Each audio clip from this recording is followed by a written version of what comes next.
नमस्कार प्यारे साथियों, इसके पहले वाले वीडियो में हमने 60 प्रश्न बताया है जो कि बहुत लोगों ने उसको देखा है। तो आज के इस वीडियो में हम 60 से लेकर 90 तक के 30 प्रश्न को क्लियर करेंगे। तो आज का ये वीडियो काफ़ी खास होने वाला है, तो वीडियो को शुरू से अंत तक ज़रूर देखिएगा। और चलिए वीडियो को स्टार्ट करते हैं।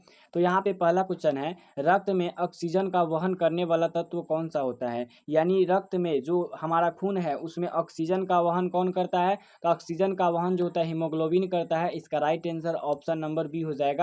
इसके बाद यहाँ पे दूसरा नंबर क्वेश्चन है, विद्युत परिपथ में फ्यूज का क्या काम होता है? बताइए। बल्ब को जलाना, या फिर विद्युत ऊर्जा देना, या फिर अधिक धारा से सुरक्षा, या फिर वोल्ट बढ़ाना।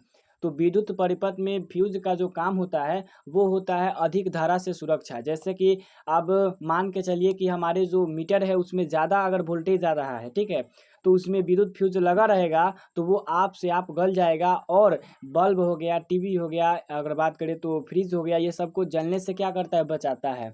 इसके बाद यहाँ पे 63 नंबर क्वेश्चन है, कांच कांच किसका मिश्रण है? सिलिका और चूना का, या फिर पानी और रेत का, या फिर कैल्शियम और कार्बन का, या फिर एल्युमिनियम और सिलिका का। तो इसका राइट आंसर क्या होगा? तो 63 का राइट आंसर हो जाएगा ऑप्शन ए, सिलिका और चूना का। कांच जो होता है वो सिलिका और चूना का मिश्रण होता है। इसके बाद यहाँ पे अगला प्रश्न है, वायुमंडल में ओजोन परत किसे रोकती है? प्रकाश को, या फिर यूवी किरणों को, या फिर ध्वनि को, या फिर CO2 को। यूवी का मतलब है अल्ट्रा वायलेंट, ठीक है। तो अगर बात करें वायुमंडल में ओजोन परत, तो अल्ट्रा वायलेंट किरणों को यानी कि पराबैंगनी किरणों को ये क्या करता है? रोकता है। ये बहुत खतरनाक किरणें होता है, ठीक है। इसके बाद यहाँ पे अगला प्रश्न है, 65 नंबर, ऊर्जा की इकाई क्या होती है? न्यूटन, वोल्ट, जूल, या फिर वाट।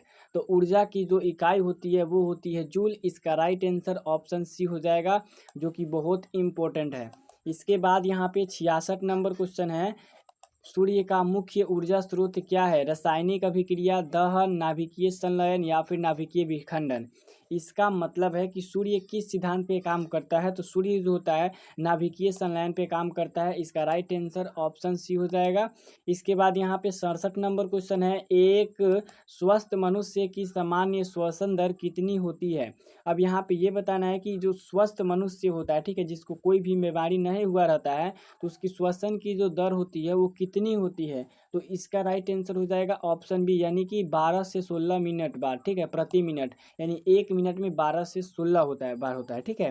इसके बाद यहाँ पे अगला क्वेश्चन 68 नंबर है, मनुष्य की हड्डियाँ किससे बनी होती है? प्रोटीन से, वसा से, कैल्शियम फास्फेट से, या फिर लोहा से।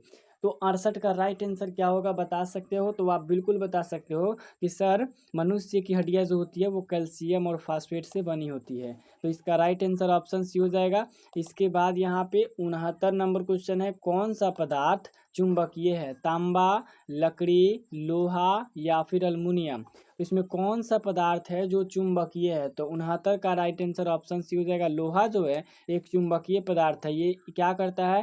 चुंबक इसको अपनी तरफ खींचता है। इसके बाद यहाँ पे 70 नंबर क्वेश्चन है, प्रकाश ऊर्जा को रासायनिक ऊर्जा में कौन बदलता है? फूल, तना, पत्ती, या फिर जड़। अब एक चीज़ बताइए, जब प्रकाश संश्लेषण होता है तो पौधे क्या करते हैं? प्रकाश को अवशोषित करते हैं। तो यहाँ पे उसी से रिलेटेड ये टॉपिक है, ठीक है। तो पत्ती जो होता है प्रकाश को अवशोषित करता है, ठीक है। अब क्या करता है, देखिए, प्रकाश संश्लेषण में प्रकाश जो पौधे जो होता है प्रकाश को अवशोषित कर लेता है और उससे अपना भोजन बनाता है, ठीक है। इसके बाद यहाँ पे अगला क्वेश्चन है 71 नंबर, प्रकाश की गति लगभग कितनी होती है? तो प्रकाश की गति जो होती है वो होती है 3 लाख किलोमीटर प्रति सेकेंड। इसका राइट आंसर ऑप्शन बी हो जाएगा। और प्रकाश की गति सबसे अधिक जो होती है वो निर्वात में होती है, उसके बाद वायु में आती है, ठीक है। इसके बाद यहाँ पे 72 नंबर क्वेश्चन है, जल में ध्वनि की चाल वायु से कितनी अधिक होती है? जल में जो ध्वनि की चाल होती है वो वायु से कितनी अधिक होती है? तो अगर बात करें तो 5 गुना अधिक होती है। इसका राइट आंसर ऑप्शन सी हो जाएगा, ठीक है। और सबसे अधिक ध्वनि की चाल जो होती है वो ठोस में होती है। इसके बाद यहाँ पे 73 नंबर क्वेश्चन है, परमाणु में न्यूट्रॉन की खोज, यानी परमाणु में न्यूट्रॉन की खोज किसने किया था? बताइए। रदरफोर्ड ने, बोहर ने, चैडविक ने, या फिर डेमोक्रिट्स ने। तो परमाणु में न्यूट्रॉन की खोज जो किया था वो जेम्स चैडविक किया था। इसका राइट आंसर ऑप्शन सी हो जाएगा। और इलेक्ट्रॉन की खोज जे थॉमसन ने किया था। इसके बाद यहाँ पे 74 नंबर क्वेश्चन है, लोहे में जंग लगने की प्रक्रिया किस प्रकार की है? अपघटन, ऑक्सीकरण, अपवर्तन या फिर निवारण। तो लोहे में जंग लगने की जो प्रक्रिया है उसको हम लोग ऑक्सीकरण कहते हैं। लोहा क्या होता है, जब हम लोहे को वायु में रखते हैं तो वो ऑक्सीजन से क्रिया करके और क्या होता है, वो धीरे धीरे नष्ट होने लगता है। इसके बाद यहाँ पे अगला प्रश्न है 75 नंबर क्वेश्चन। मनुष्य के शरीर का सामान्य तापमान कितना होता है? 98 डिग्री F या फिर 98.6 डिग्री F या फिर 96.8 डिग्री F या फिर 97.6 डिग्री F। ठीक है, तो F को यहाँ पे फैराड बोला जाता है। ठीक है, तो 75 का राइट आंसर हो जाएगा ऑप्शन बी, यानी कि 98.6 फैराड। ठीक है, इसका 6 डिग्री फैराड, इसका राइट आंसर ऑप्शन क्या हो जाएगा, बी हो जाएगा।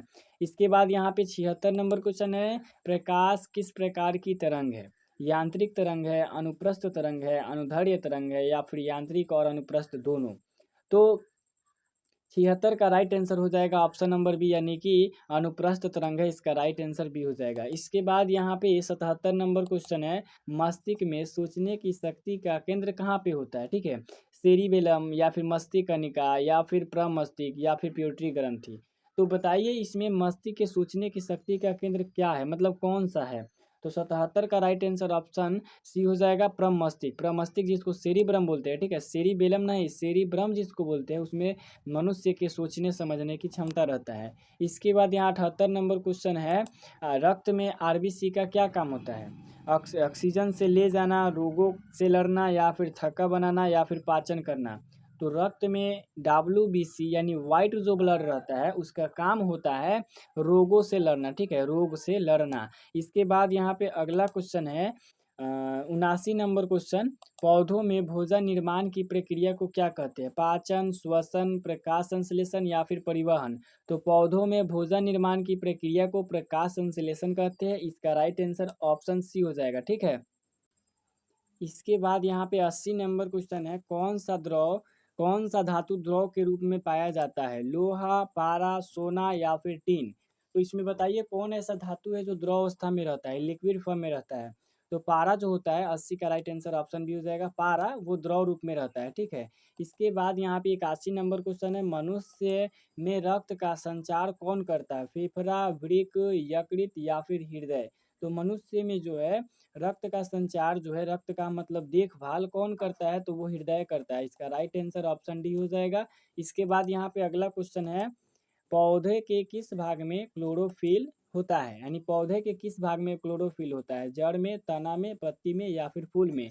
तो पौधों में अगर बात करें तो उसके पत्ती में क्लोरोफिल होता है और उसी के कारण वो हरा होता है, इसका राइट आंसर ऑप्शन सी हो जाएगा। इसके बाद 83 नंबर क्वेश्चन है, हाइड्रोजन का प्रतीक क्या है? HY, HG या फिर H या फिर HD। तो हाइड्रोजन का प्रतीक H होता है, इसका राइट आंसर ऑप्शन सी हो जाएगा। इसके बाद यहाँ पे अगला क्वेश्चन है, ऑक्सीजन का परमाणु क्रमांक कितना होता है? 6, 7, 8 या फिर 10। तो ऑक्सीजन का परमाणु क्रमांक 8 होता है, इसका राइट आंसर ऑप्शन सी हो जाएगा। इसके बाद यहाँ पे 85 नंबर क्वेश्चन है, पाचन तंत्र का सबसे लंबा अंग कौन सा है? अमाशय, ग्रसनी, छोटी आंत या फिर बड़ी आंत। तो पाचन तंत्र का जो सबसे लंबा जो अंग होता है वो छोटी आंत होता है, इसका राइट आंसर ऑप्शन सी हो जाएगा। इसके बाद यहाँ पे अगला क्वेश्चन 86 नंबर है, वायुमंडल के सबसे निचली परत कौन सी है? क्षोभ मंडल, समताप मंडल, मध्य मंडल या फिर आयन मंडल। तो वायुमंडल की जो सबसे निचली परत होता है उसे हम लोग कहते हैं क्षोभ मंडल, इसका राइट आंसर ऑप्शन ए हो जाएगा। इसके बाद यहाँ पे अगला क्वेश्चन है, एक न्यूटन बल की परिभाषा क्या है? 1 kg वजन, 1 मीटर प्रति सेकेंड स्क्वायर त्वरण या फिर 1 किलोमीटर प्रति सेकेंड स्क्वायर या फिर 1 वाट। तो एक न्यूटन बल की जो परिभाषा होता है वो होता है 1 किलोमीटर प्रति सेकेंड स्क्वायर, इसका राइट आंसर ऑप्शन सी हो जाएगा। इसके बाद 88 नंबर क्वेश्चन है, जल शोधन में किस रसायन का उपयोग होता है? जल शोधन में किस रसायन का उपयोग होता है? तो इसमें जो होता है ब्लीचिंग पाउडर का उपयोग होता है, इसका राइट आंसर ऑप्शन बी हो जाएगा। इसके बाद 89 नंबर जो क्वेश्चन है, मनुष्य की कोशिका में कितने गुणसूत्र होते हैं? बताइए मनुष्य की कोशिका में कितने गुणसूत्र होते हैं? 23, 46, 48 या फिर 22। तो मनुष्य की जो कोशिका होता है उसमें अगर बात करें तो 46 होते हैं। ठीक है, 46 गुणसूत्र पाए जाते हैं, जिसको 23 जोड़ा भी बोला जाता है। इसके बाद यहाँ पे 90 नंबर जो कि लास्ट क्वेश्चन है, मस्तिष्क का भार लगभग कितना होता है? तो मस्तिष्क का भार जो होता है वो लगभग 1.4 केजी होता है, ठीक है, 1.4 केजी के लगभग होता है, यानी 1400 ग्राम। तो कैसा लगा आज का ये वीडियो कमेंट में ज़रूर बताइएगा, और आप लोग कमेंट में बताइएगा तो इसके नेक्स्ट पार्ट भी हम लेकर के आएंगे। तो इसी के साथ मिलेंगे नेक्स्ट वीडियो में, तब तक के लिए जय हिंद, जय भारत।